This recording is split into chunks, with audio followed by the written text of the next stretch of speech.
Oke, kita lanjutkan ya.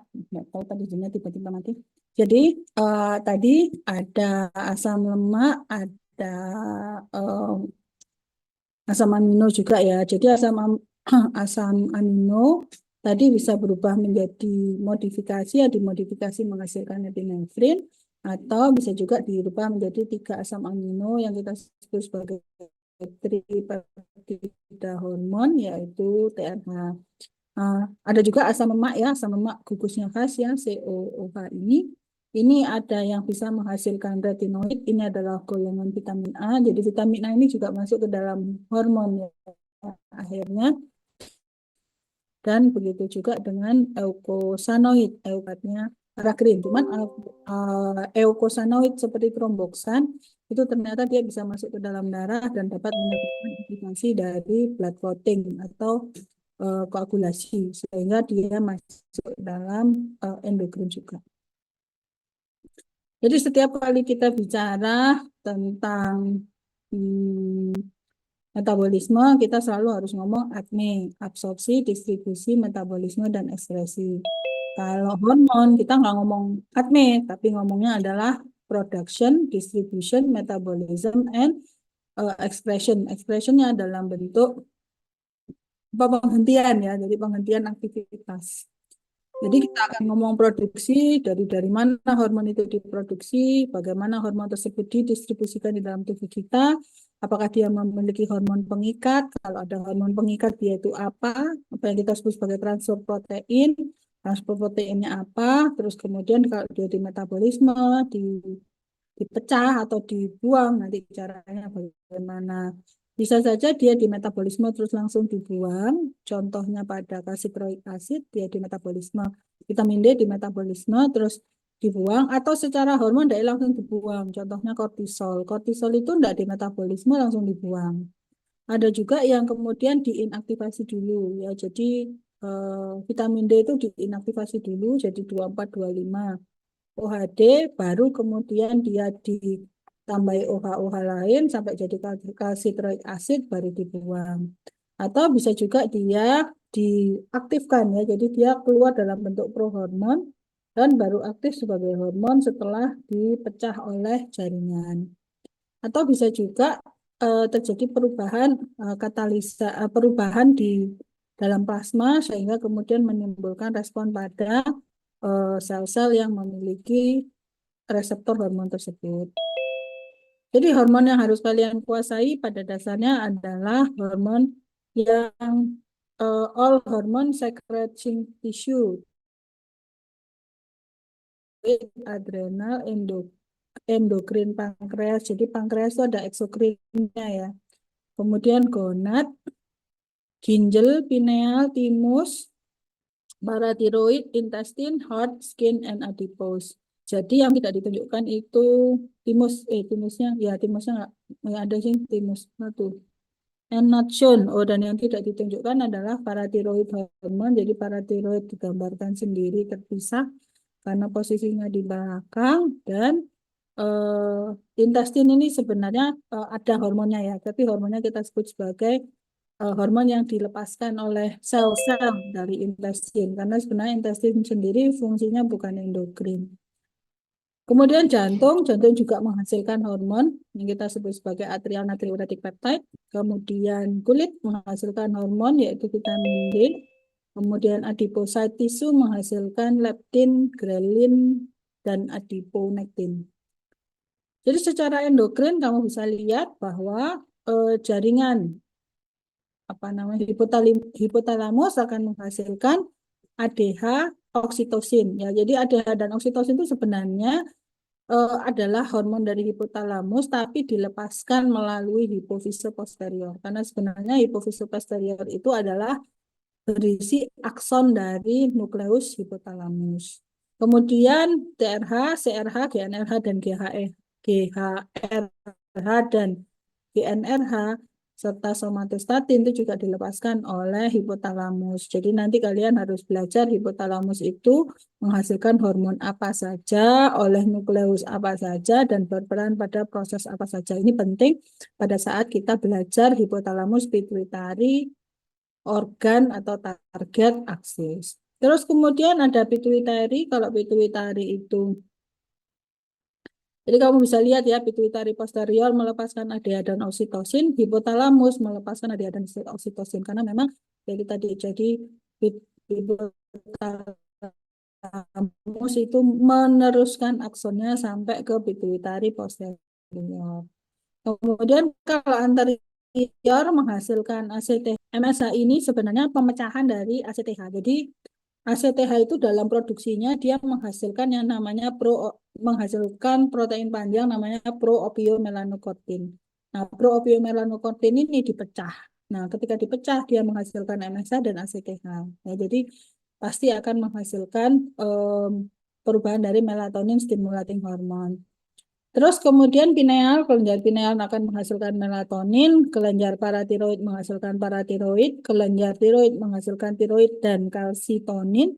Kemudian timus, nah timus ini pada saat kita masih kecil ukurannya besar ya, jadi biasanya bentuknya flap begitu. Nah begitu kita dewasa, tambah lama ukurannya makin kecil karena sel-selnya juga menghilang dan juga apa ya, mulai regresi ya, karena memang dia pada saat dewasa sudah tidak terlalu dibutuhkan. Menghasilkan hormon namanya timopoetin. Timopoetin ini mempengaruhi regulasi sistem imun. Kemudian jantung menghasilkan atrial natriuretic peptide, adrenal gland menghasilkan epinefrin, norepinefrin. Kalau kita ngomong medula, kalau korteks menghasilkan kortison, aldosteron dan androgen. Androgennya adalah testosteron, DHEA yang bisa berubah menjadi estrogen ketika dikasih hormon aromatase.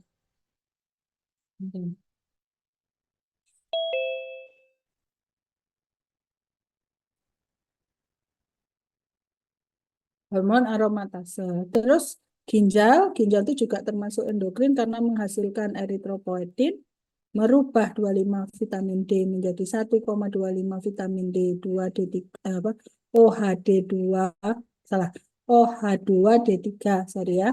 Itu menghasilkan kalsitriol dan menghasilkan renin. Renin ini nanti akan meregulasi aldosteron. Jadi renin, angiotensin, aldosteron sistem.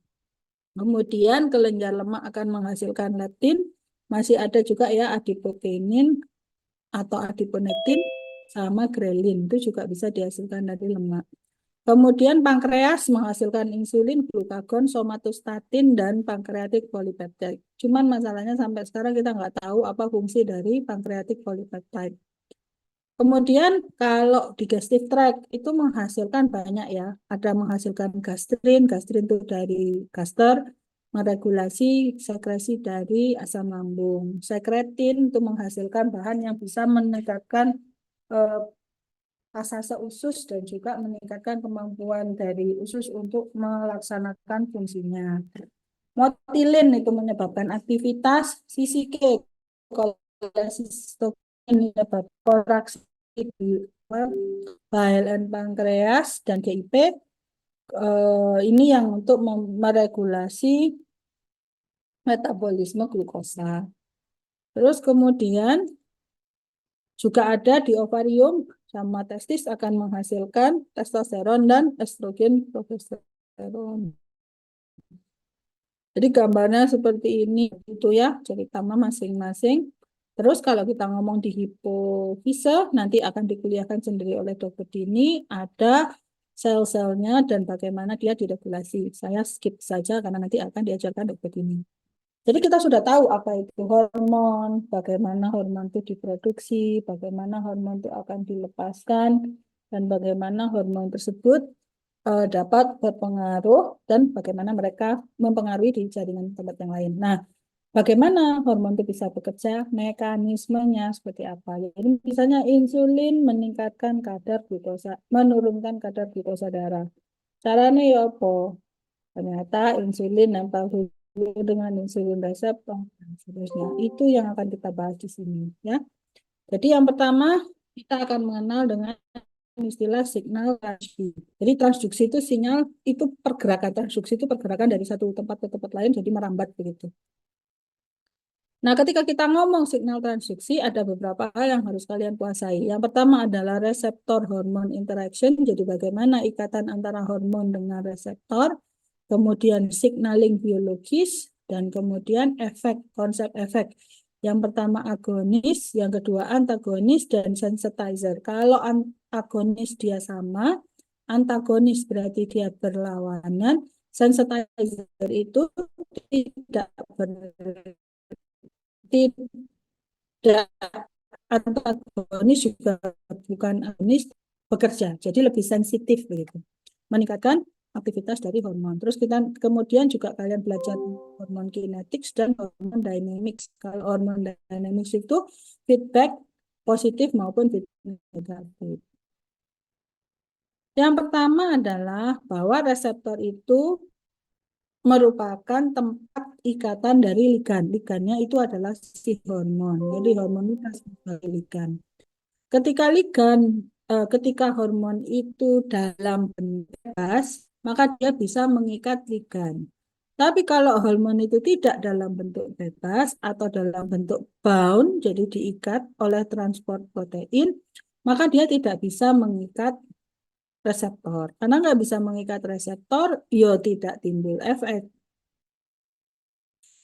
Kalau kemudian binding proteinnya ini melepaskan, jadi bound hormonnya yang hormon yang berikatan tadi itu dilepas, maka akan timbul kuncinya. Nah, kuncinya kan bisa macam-macam. Dalam darah itu bisa punya banyak hormon ya. Terus bagaimana? Ya disesuaikan dengan kuncinya, dengan gemboknya. Kalau gemboknya bentuknya runcing ya hanya hormon-hormon yang berbentuk runcing yang bisa masuk. Kalau bentuknya misalnya ada dekokan ya nanti hanya hormon-hormon dengan dekokan yang bisa masuk. Terus kemudian hormon yang kemudian bisa menyebabkan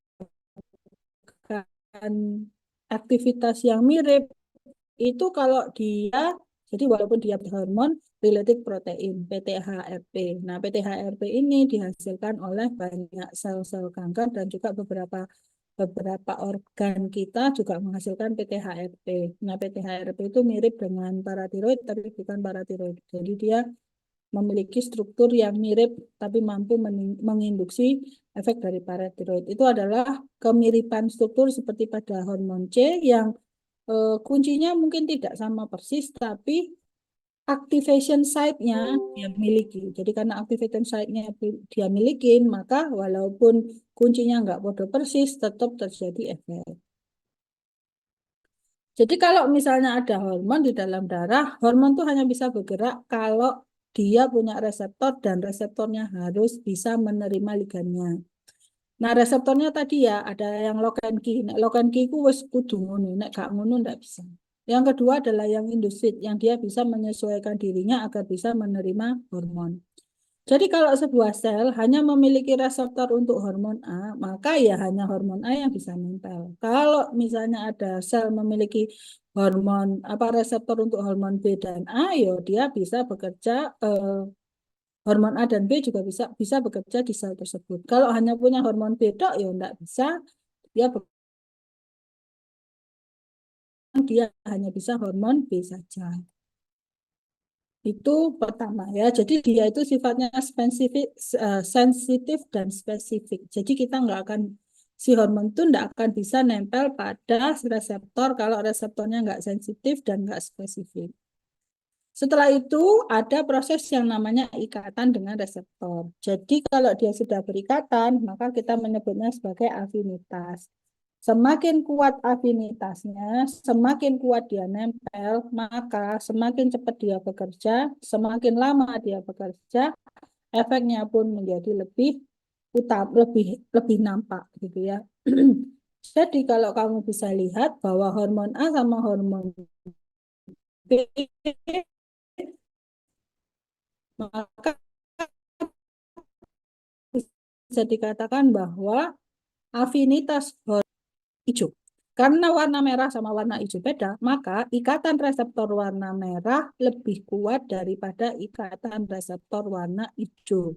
Sehingga secara atas, warna merah akan lebih dominan, lebih kuat, lebih lama, lebih masif dibandingkan hormon yang warna hijau. Namun, hormon itu di dalam sel permukaan sel kita itu punya jumlah reseptor yang spesifik. Jadi jumlahnya mau 100 misalnya. Kalau jumlahnya mau 100, walaupun ligannya 200, ya yang nempel tetap 100. Ini kita sebut dengan saturasi atau kejenuhan. Kalau hormon tinggi, saturasinya cepat, efeknya juga cepat. Kalau dia aktif afinitasnya tinggi dan tidak mau lepas, maka efeknya pun menjadi panjang.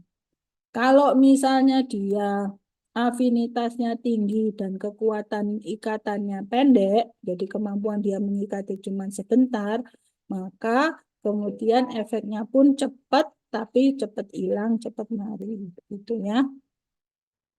Kalau sudah masuk pada saturasi, maka ketika semua reseptor sudah diduduki, maka akan terjadi kompetisi antara hormon-hormon yang ada, walaupun hormonnya sama, untuk menduduki reseptor yang ada. Nah, hormon yang tidak mendapatkan tempat dalam reseptor, maka dia dapat mengalami dua hal. Yang pertama, dia diikat lagi oleh binding protein, atau dia didestruksi. Kalau didestruksi ya berarti berkurang. Jadi kalau efeknya selesai ya selesai gitu. Jadi semakin jumlah reseptor, afinitas dan saturasi. Jadi semakin banyak jumlah reseptor, maka semakin kuat aktivitas dari hormon tersebut. Semakin tinggi afinitasnya juga semakin kuat dan semakin lama efek dari hormon tersebut. Saturasi ini kecepatannya ya. Jadi kalau afinitasnya tinggi tapi saturasinya lambat, berarti dia cepat mengikat tapi juga cepat lepas. Tapi kalau misalnya saturasinya tercapai lebih cepat, berarti dia berikatan dengan cepat dan kemudian tidak segera dilepaskan sehingga terjadi saturasi yang memendek, ya berarti dia bekerja dengan sangat cepat, sangat sensitif dan sangat masif gitu ya. Nah, ini bisa dilihat pada gambar. Kalau sebuah hormon itu memiliki spesifik binding maksimal sampai 20.000 reseptor misalnya, maka ketika jumlah hormonnya sedikit, sensitivitas reseptor itu akan meningkat sehingga hormonnya cepat sekali diikat oleh reseptor. Kalau hormonnya itu banyak, maka kemudian reseptor-reseptor sisanya itu akan males ya. Jadi kono sing kerja aku kok ae gitu karena jumlah hormonnya banyak sehingga tidak terjadi upaya untuk kompetisi merebutkan ligan. Kalau misalnya terdapat hormon yang sensitivitasnya rendah, misalnya seperti ini, ketika jumlah reseptornya belum. Jadi kalau jumlah reseptornya terpenuhi dengan cepat, ya berarti dia itu saturasinya cepat, afinitasnya cepat, jumlah reseptornya kan sama. Dianggap jumlah reseptornya sama dalam persen. Berarti dia aktivitasnya akan lebih cepat. Tapi kalau kemudian dia saturasinya lama, kemudian afinitasnya lama, maka dia disebut sebagai low sensitivity to hormone. Jadi hormonnya memiliki sensitivitas yang rendah. Nanti akan menimbulkan net effect pada sel. Jadi misalnya ada sel hepatosit. Di dalam sel hepatosit itu ada glukagon, ada insulin. Terus sel ini mau ngapain? Milih glukagon apa milih insulin? Ya ini yang menentukan. Kalau jumlah reseptor glukagonnya lebih banyak, terus afinitas terhadap glukagon pada sel tersebut tinggi, dan kemudian saturasinya pun lebih cepat tercapai, ya sel itu akan melakukan fungsi dari glukagon. Tapi kalau kemudian ternyata pada sel itu ternyata dia lebih sensitif terhadap insulin, ya dia akan nempel insulin. Definisi sensitif itu jumlah reseptornya meningkat, afinitasnya meningkat, dan cepat tersaturasi. Terus kemudian setelah terjadi penempelan, maka terjadi transduksi sinyal. Jadi eksternal signal itu si hormon nempel ke reseptor. Setelah nempel ke reseptor akan diolah oleh sel melalui proses-proses signal transduksi atau biosignaling yang kemudian menimbulkan respon dari sel. Apa itu? Jadi nomor satu adalah bagaimana hormon itu nempel pada reseptornya. Nah, sebelum dilanjutkan itu reseptor itu macamnya apa aja? Jadi reseptor itu yang nerima sinyal ya. Jadi yang nerima sinyal itu dibagi menjadi 4 kelas utama. Yang pertama adalah ligand gated ion channel. Jadi reseptor yang basisnya adalah ligand. Jadi dia tinggal kanal ligand. Jadi misalnya ada hormon, hormonnya nempel ke reseptor yang sekaligus sebagai ion channel, seperti misalnya pada nikotinik ya, nikotinik reseptor itu nempel pada kanal natrium. Jadi begitu kolinergiknya nempel, maka kemudian kanal natriumnya akan terbuka, kemudian terjadi masuklah ion. Ini contohnya ligand gated ion channel. Terus ada juga reseptor yang kita sebut sebagai GPCR. G protein coupled receptor GPCR.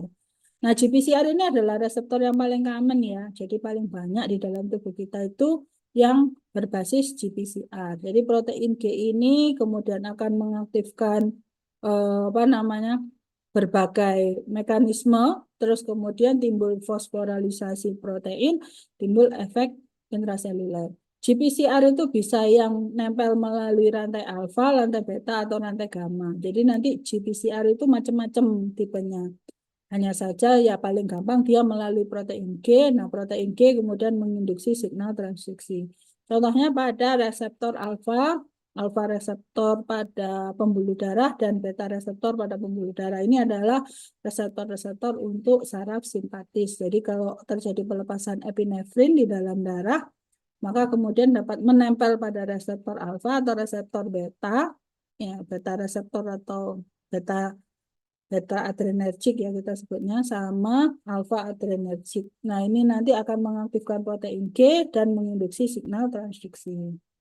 Terus ada juga yang kita sebut sebagai enzim link reseptor. Jadi reseptor yang ditempeli oleh enzim ya. Jadi ketika tempel ligannya terjadi aktivitas enzim di bawahnya. Ini kita paling sering adalah yang paling kita kenal adalah insulin reseptor yang merupakan tirosin kinase, sedangkan ada satu lagi yang serin kinase ya. Serin kinase itu jarang tapi merupakan reseptor yang penting untuk apa itu namanya? Pembelahan sel sama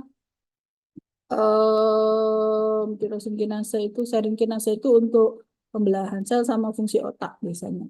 Terus yang berikutnya adalah yang intraseluler reseptor. Jadi ketika ada ligan, ligannya masuk dulu ke dalam sel. Setelah masuk dalam sel, dia nempel pada reseptor yang ada di intrasel.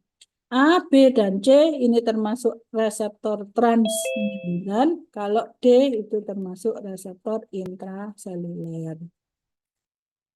Jadi kalau ada reseptornya ini yang intraseluler, maka karena dia sifatnya lipofilik, ini adalah golongan-golongan reseptor ya, ligan yang steroid ya. Jadi golongan ligan-ligan yang steroid itu dia masuk, kemudian dia nempel pada reseptor intraseluler. Nah, biasanya reseptor intraselulernya itu memodifikasi DNA sehingga menimbulkan efek. Contohnya pada vitamin D, kemudian testosteron, kemudian estrogen itu dia semua masuk. Jadi nanti kalau estrogen akan berikatan dengan IA reseptor, estrogen reseptor. Kalau testosteron berikatan dengan androgen reseptor atau AR. Kemudian kalau vitamin D dia akan berikatan dengan VDR, vitamin D reseptor. Terus dia akan memodulasi sinyal intraseluler menghasilkan meningkatkan ekspresi protein. Jadi protein yang semula dalam DNA itu ditranskripsikan dan ditranslasikan. Itu namanya ekspresi. Ya, jadi mengekspresikan protein itu maksudnya di situ. Terus kemudian bisa juga ligannya itu ada di permukaan yang tadi ya ditempeli oleh ion channel sehingga ion channelnya terbuka. Tapi ternyata ada juga model-model yang lain di mana dia berfungsi sebagai transporter. Jadi ligannya masuk ke dalam sel, ditransport, baru menimbulkan efek di dalam. Atau yang GPCR ya, G protein coupled receptor, yang enzim link, kemudian ada juga yang sifatnya matrix adhesion reseptor. Kalau matrix adhesion reseptor itu cuma ditempeli, terus timbul efeknya apa? Biasanya kalau yang ditempel ini dapat menyebabkan agregasi atau dapat menyebabkan pergerakan dari sel di atasnya. Misalnya pada diapedesis dari leukosit itu di sini ya, sel matriks adhesion reseptor. Terus kemudian ada juga yang adhesion molekul ini tadi yang tadi telah ditempeli terus dia rolling. Ini pada dia adesis. Nah, ini bisa aktivitas dari ini dapat menyebabkan terjadinya second messenger activity yang dapat menyebabkan perubahan dari intraseluler, baik itu pada organ, sitoskeleton, maupun mungkin merubah DNA dan RNA. Jadi secara letak bisa dibagi menjadi dua, letak yang di dalam atau intraseluler dan letak yang di permukaan atau transduksinya hampir sama ya. Jadi kalau intraseluler, nah intraseluler maka dia dilepaskan di dalam darah, masuk ke dalam sel, nempel pada reseptor, kemudian menggerakkan transkripsi translasi, timbul protein baru, protein tersebut menimbulkan efek. Kalau yang di luar, maka dia hormonnya akan nempel pada reseptor di permukaan, melakukan transduksi sinyal intraseluler, menghasilkan efek tertentu. Ini saya pikir hampir sama, terlalu detail. Nah, yang harus kalian ketahui adalah intraseluler reseptor itu kita bagi menjadi 3 mekanisme utama. Yang pertama adalah intraseluler reseptor itu harus melakukan heterodimerisasi. Jadi, dia nempel dengan reseptor lain yang juga intraseluler tapi tidak sama dengan dirinya. Contohnya vitamin D, tirosin reseptor, tiroid reseptor, kemudian retinoid acid reseptor atau RAR, dan peroxisome proliferative activating receptor atau PIFAR ya. Jadi ligannya nanti nempel ke reseptornya dulu. Terus kalau dia tidak ketemu pasangannya dia, jadi VDR ini biasanya seringkali berpasangan dengan RAR. Dia nggak bisa VDR dengan VDR, nggak bisa kerja. Jadi VDR sama RAR, kemudian dia nempel ke binding site di DNA. Nah, ini kita sebut sebagai vitamin D receptor response element. Terus kemudian bisa juga dia bersifat homodimer. Homodimerku podo. Jadi harus reseptor teraktivasi, ketemu reseptor teraktivasi, tapi sama-sama ligannya. Jadi seperti estrogen reseptor, androgen reseptor, progesteron reseptor, dan glukokortikoid reseptor atau kortisol reseptor itu dia hanya bisa bekerja dengan temannya sendiri atau sama. Jadi harus ketemu ER1 dihomodimerisasi oleh IR1 yang juga teraktivasi. Jadi ER ini estrogen reseptor harus ketemu estrogen reseptor yang sama. Ada juga yang sifatnya orphan. Orphan ini nggak punya bapak ibu ya definisinya. Berarti ngapain dia? Jadi dia sendirian itu sudah dapat mengaktifasi selnya. Contohnya adalah orphan receptor SF1, DAX1 sama HNF4 alpha. Ini adalah nama dari transmitternya ya. Jadi ya, kalau kalian mau belajar orphan receptor ini seringkali terkait dengan efek dari intraseluler reseptor. Jadi ini tadi sama ya macam-macamnya. Dan macam-macamnya itu untuk aktivasi dari enzim itu bisa melalui serin kinase, tirosin kinase. Dan kemudian kalau serin kinase mengaktifkan yang namanya SMART system. Kalau sitokin mengaktifkan JAK-STAT, Janus kinase. Terus kemudian G-couple GPCR akan mengaktifkan protein kinase A dan protein kinase C setelah mengaktifkan protein G pastinya. Kalau tirosin kinase dia akan melakukan apa aktivitas dengan melalui MAPK. Jadi saya lupa kepanjangan mediator intraseluler. Dan ini kemarin sudah kalian pelajari waktu belajar di endokrin minggu kedua sama dokter terkait dengan GIP dan GLP di mana mereka mempengaruhi MAPK ya. Jadi setelah terjadi tempelan, timbul second messenger, timbul aktivitas. Nah, terus kemudian bisa juga kalau tirosin kinase berarti dia setelah ditempeli ada protein tirosin kinase di dalam, terus terjadi link ya, terjadi hubungan dulu antara dua kaki reseptornya itu kemudian menyebabkan aktivasi dari tirosin kinase dan menimbulkan aktivitas. Tapi kalau yang growth hormone, nemplek tanpa harus ada sulfit bond. Ini sulfit bond. Kalau insulin memang spesifik ada sulfit bondnya. Terus apa yang terjadi setelah berikatan? Ya, setelah berikatan ada yang membuka kanal, ada yang menutup kanal, dan seterusnya misalnya. Atau juga bisa menyebabkan berbagai perubahan di dalam tubuh yang lain. Terus kemudian kita akhirnya membagi menjadi grup satu dan grup 2 ya. Jadi grup satu reseptor itu golongan steroid, iodotironin, kalsitriol dan retinoid berarti dia yang intraseluler. Sedangkan grup 2 itu yang polipeptida, protein, glikoprotein dan katekolamin karena reseptornya ada di permukaan sehingga mereka masa kerjanya cepat dan membutuhkan mediator pokoknya saiki. Iya. Heeh. Jadi nanti akan menyebabkan aktivasi dari mediator intraseluler ini yang ini semua kita sebut sebagai second messenger ya. Ini second messenger. Jadi hormonnya apa, kerjanya apa, ini nanti kalian pelajari waktu kalian membaca bukunya. Nah, terus keluar di ujian nggak dok? Nggak. Buat apa ini terlalu spesifik. Yang penting kalian ngerti bahwa oh ini transmembran, oh ini intraseluler. Kalau transmembran nanti ngapain, kalau intraseluler nanti ngapain.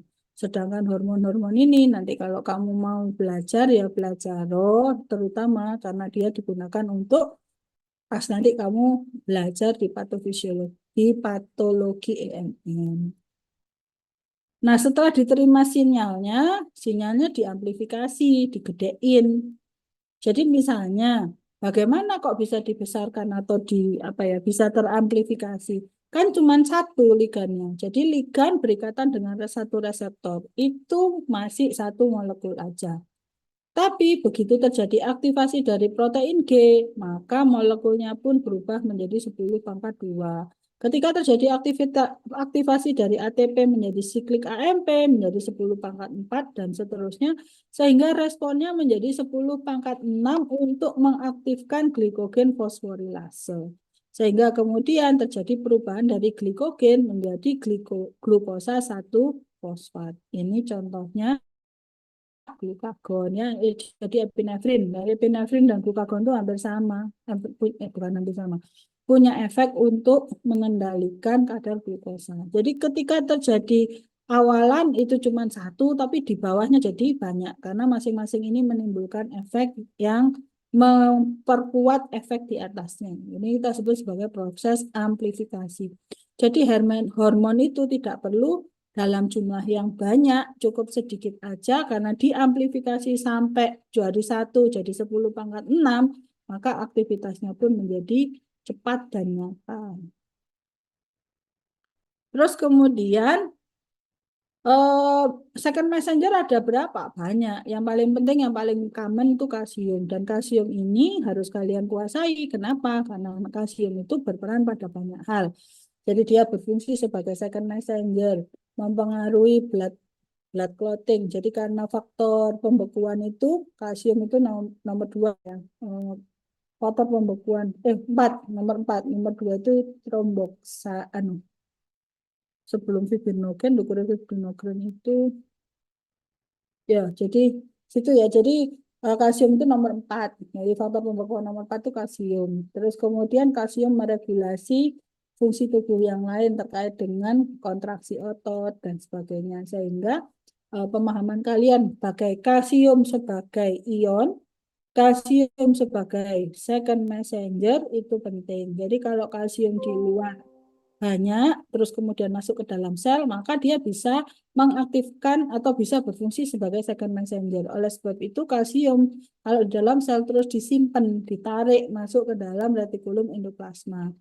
Kalau dalam kondisi tertentu, baru kalsium dilepaskan lagi ke dalam sitosol sehingga kemudian kadar kalsiumnya sitosol intrasel menjadi meningkat dan itu mengaktifkan misalnya kalmodulin atau protein-protein lain yang membutuhkan kalsium untuk bekerja seperti pada proses eksositosis, kemudian pemendekan sitoskeleton itu masuk dalam kerja dari kalsium.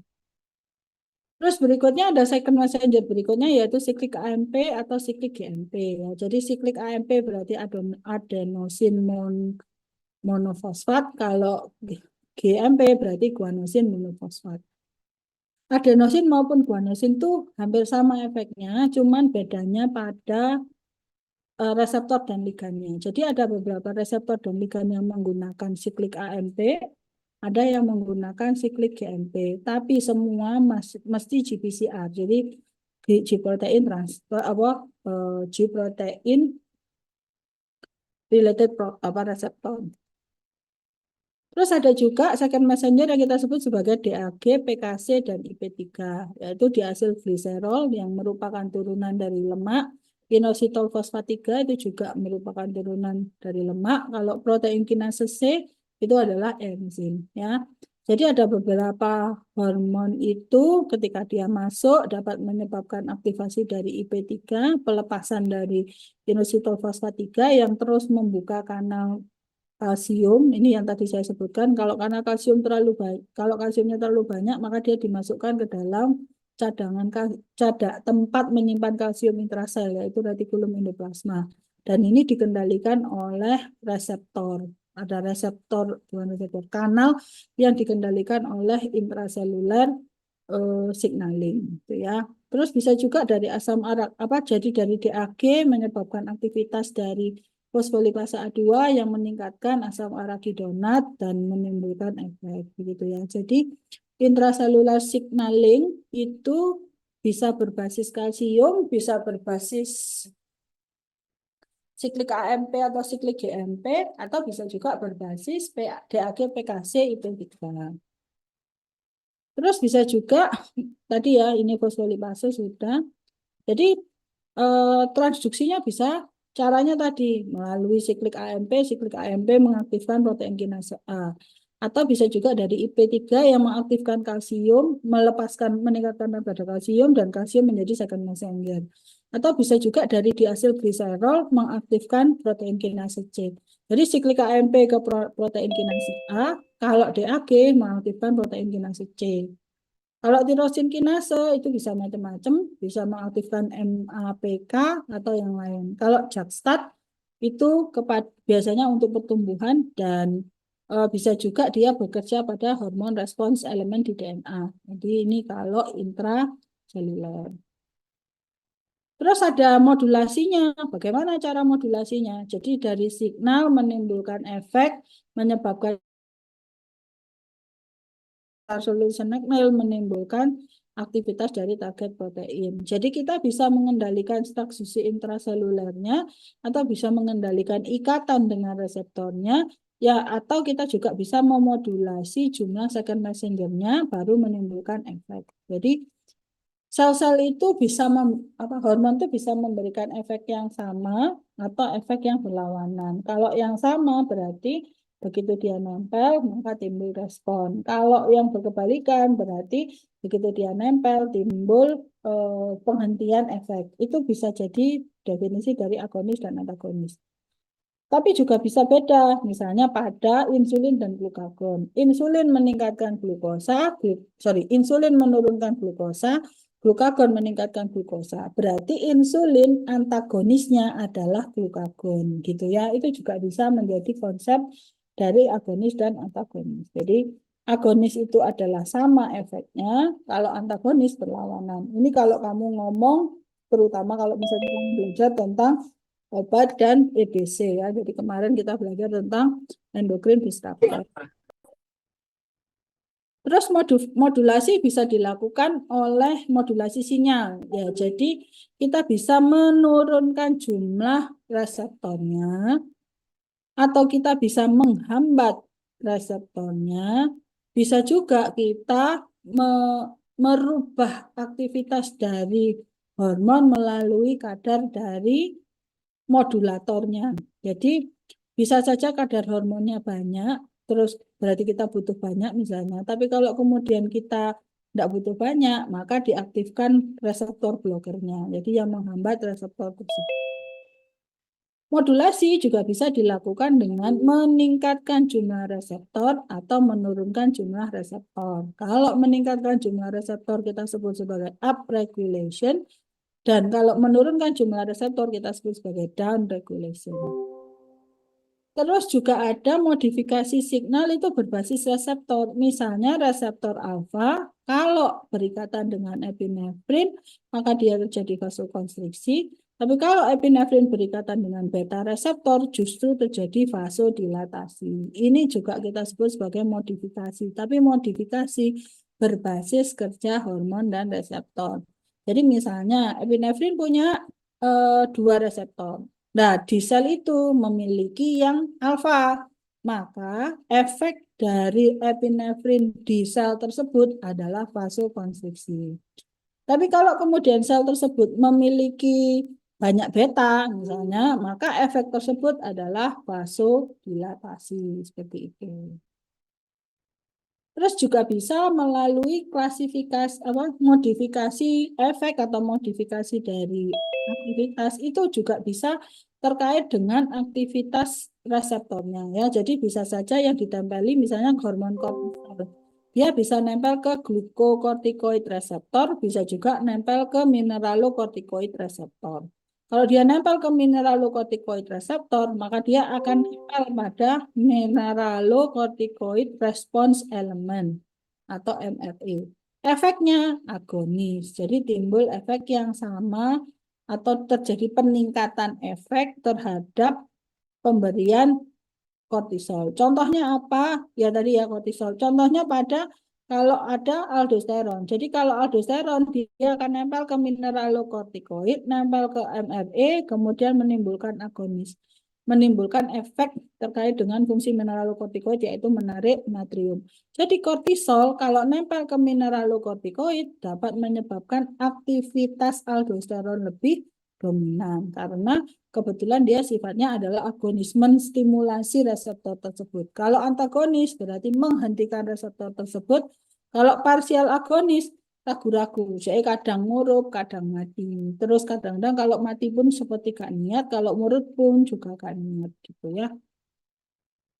Yang terakhir adalah bagaimana hormon itu dihentikan aktivitasnya. Jadi aktivitasnya bisa dengan satu, first messenger-nya dihancurkan, dirusak, dibuang, atau di metabolisme berubah menjadi struktur yang lain. Misalnya pada epinefrin dirubah menjadi pada asetilkolin dirubah menjadi kolin plus asetat yang kemudian dilakukan oleh kolin esterase. Kalau misalnya dihancurkan ya bisa saja kalau hormonnya intraseluler diambil sama lisosom, endosito di breakdown di situ terus dibuang. Atau hormonnya dipotong-potong oleh enzim atau oleh mekanisme metabolisme di hepar. Jadi hepar itu misalnya melakukan glukuronidasi, melakukan perubahan struktur pada metabolisme yang ada, ya rusak sehingga kemudian tidak bisa nempel. Selain itu juga bisa dihentikan melalui second messenger-nya. Jadi second messenger-nya tadi kalsium. Kalau kalsiumnya banyak intrasel, ya apa caranya tarik air mau gimana. Begitu dia dilebokno, maka efeknya akan berkurang. Bisa juga misalnya dengan kalau dia tadi melalui siklik AMP atau siklik GMP, diaktifkan fosfodiesterase. Fosfodiesterase akan memotong siklik AMP berubah menjadi AMP biasa sehingga nggak punya efek transduksi. Terus kemudian efek dari hormon pun berhenti. Jadi hormon itu aktivitasnya bisa dihentikan melalui jumlah hormonnya. Kedua, melalui second messenger-nya. Yang ketiga juga bisa melalui upregulasi atau downregulasi dari reseptornya. Oke, sampai di sini ada yang mau bertanya?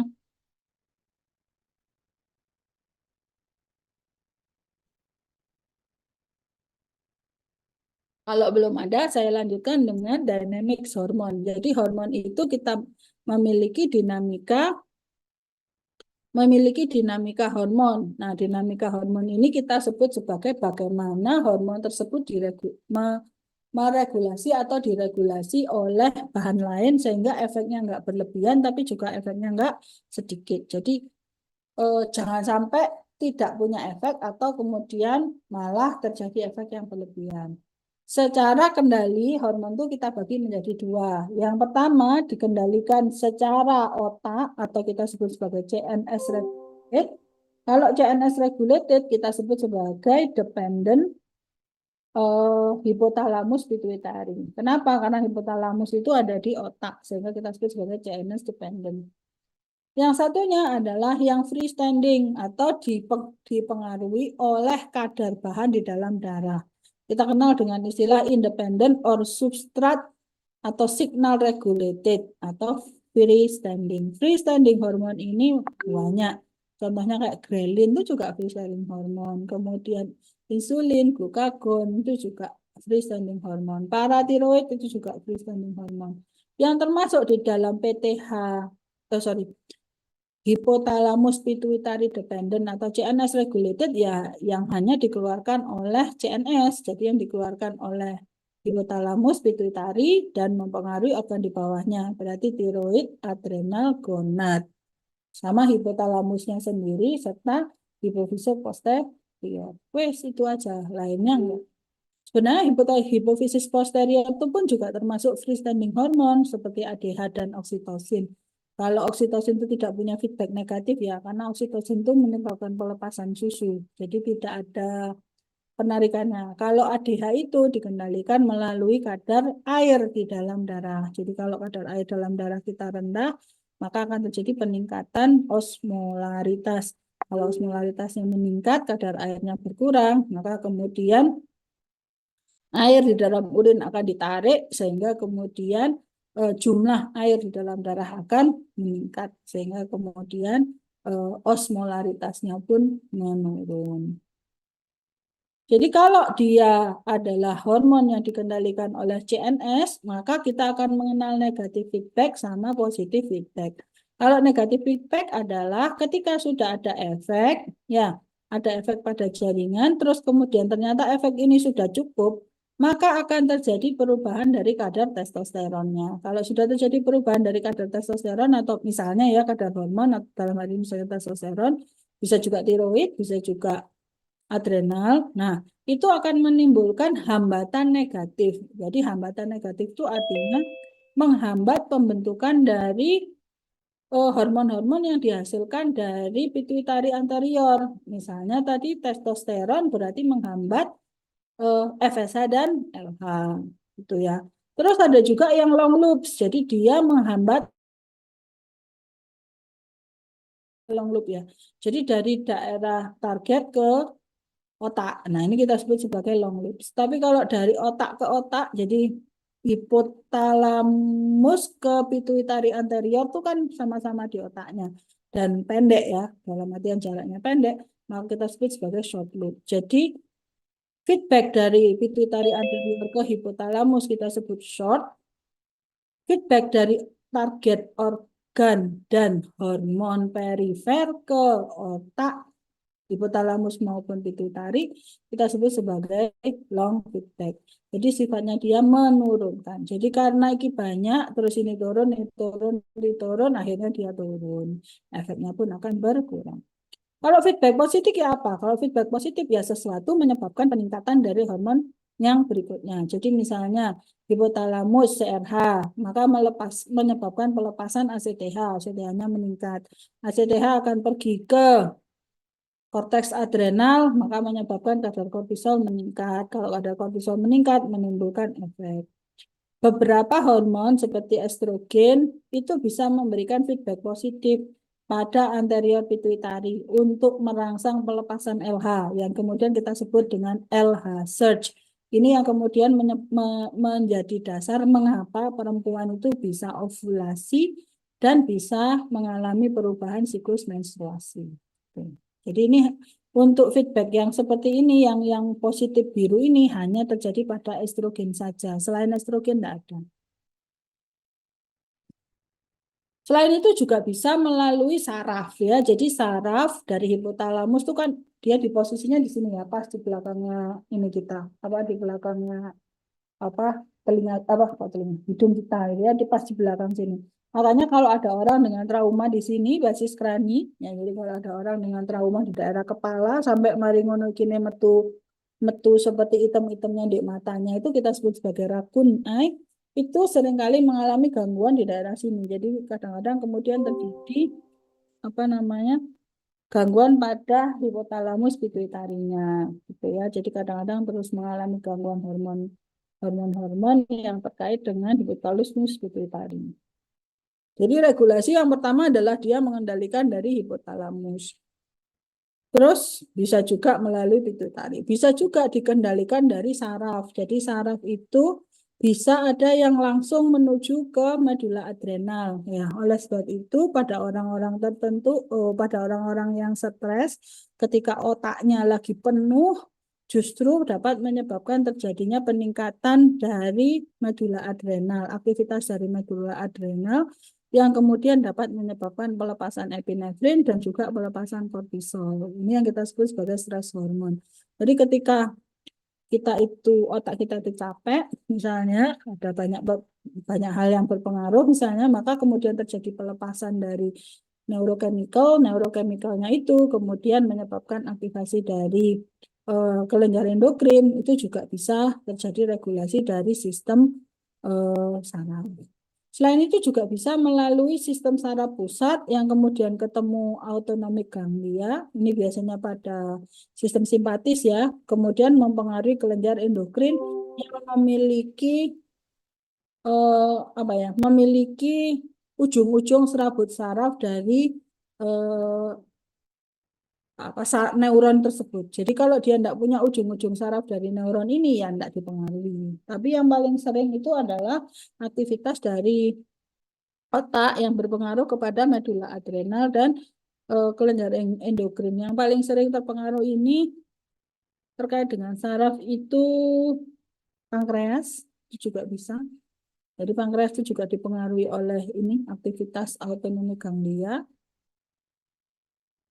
Ya, kayaknya itu aja. Yang lain tidak terlalu.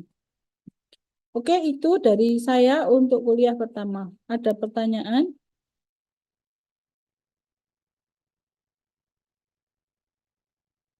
Kalau tidak ada, kita break 5 menit dulu sebelum masuk ke paratiroid. Ya.